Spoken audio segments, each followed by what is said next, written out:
All right, welcome back, guys. So, I've been asked by a couple of guys, hey, can you do a video of what's still available and what has been sold? Okay, so these are cars that have been sold already, along with the four 32nd scale models. Now, those four are going to Steve, along with the Uncertainty replica. This car is actually going to Ron. That one goes to William.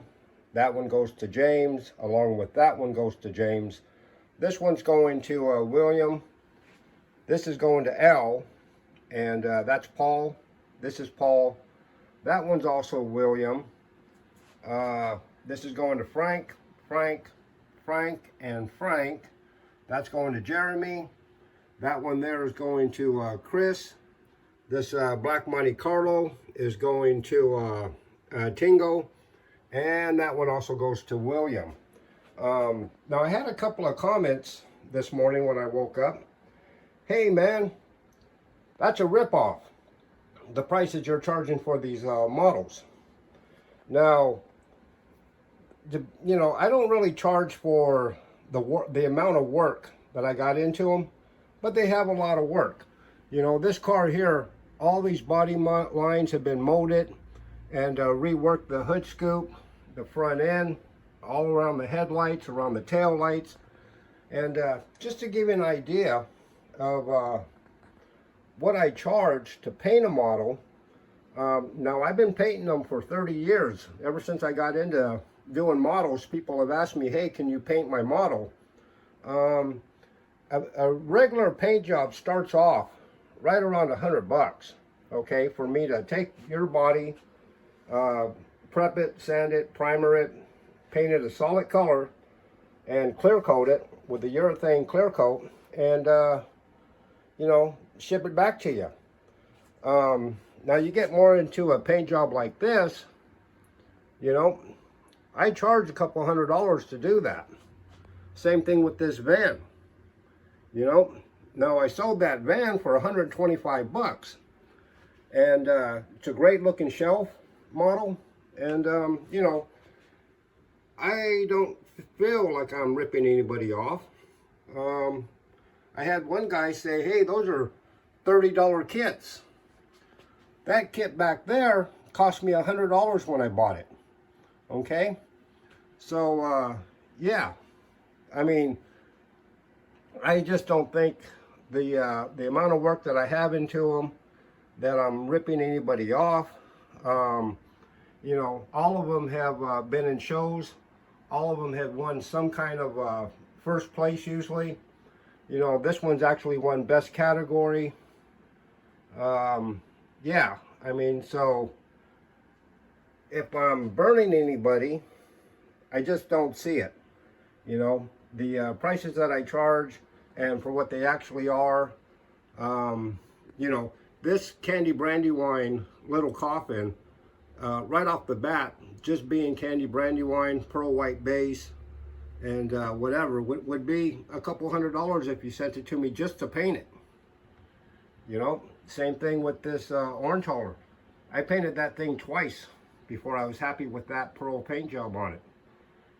So yeah, I think those are guys that just really don't know what is entailed in these cars. This Monte Carlo here's got a set of lowrider model car parts, wheels on them. Those are like 40-50 bucks a set. Same thing with this. These are JBS 3D wheels.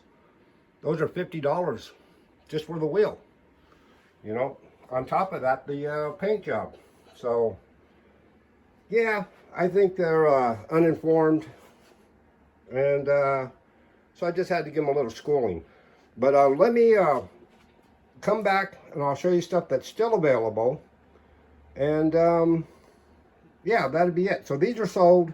These are all going away. They're getting packed up today, and hopefully in the mailbox this week sometime. All right, guys, give me a sec. All right, guys, so this is what I've got left that I'm willing to sell for right now. I do have other cars, but I think I'm going to hold on to those for a little bit because they're a little bit more pricey. This is still my 125 plus shipping sale going on. And this is a, I think it's a 28. I built this for one of the YouTubers had a build off. So I built this, and this was a car for, I think it was called the Race of Gentlemen. Anyways, I don't do patina jobs. I do custom paint. So for me to build this thing was kind of a learning experience. And I think it came out kind of neat. But that's it right there. Kind of an old race car. Would have been done up in that style. Anyways, so that thing's up. The 58 Impala, the 37 Chevy. Now, I just noticed that I never put a drive shaft in that car. So it's pretty much just a static shelf model, curbside, I guess. The Riviera, the 65 Pontiac, the Monkey Mobile, which is a really nice build. These cars, you know, when you buy them and you have to put them together, these are all separate pieces. These front valance and rear valance that are on these cars. I don't just glue them in. I actually mold them in, so there's no seam right there for you to have to look at all the time. You can see it under there. But anyways, yeah, just to add a little extra detail. And it's got the fuzzy fur carpet. It's a nice build if you're looking for a Monkey Mobile to put on your shelf. This would be a nice clean one. It's got the MRC wheels on it also. The 65 Pontiac does. These are wheels that were made by a buddy of mine, Paul Clark. He made those wheels, 3D printed. And anyways, I just wanted to show you these. And if you're interested, hit me up through my email. It's always in the description box. And I will see you guys on the next one. It's pouring rain outside today, so I don't think I'll get much work done out in the garage. It's kind of cold and wet. So maybe I'll do some model car stuff today. All right, guys. I'll see you on the next one. Give me a like. Definitely leave me a comment and sub me if you haven't. And I will talk to you guys on the next one. Thanks.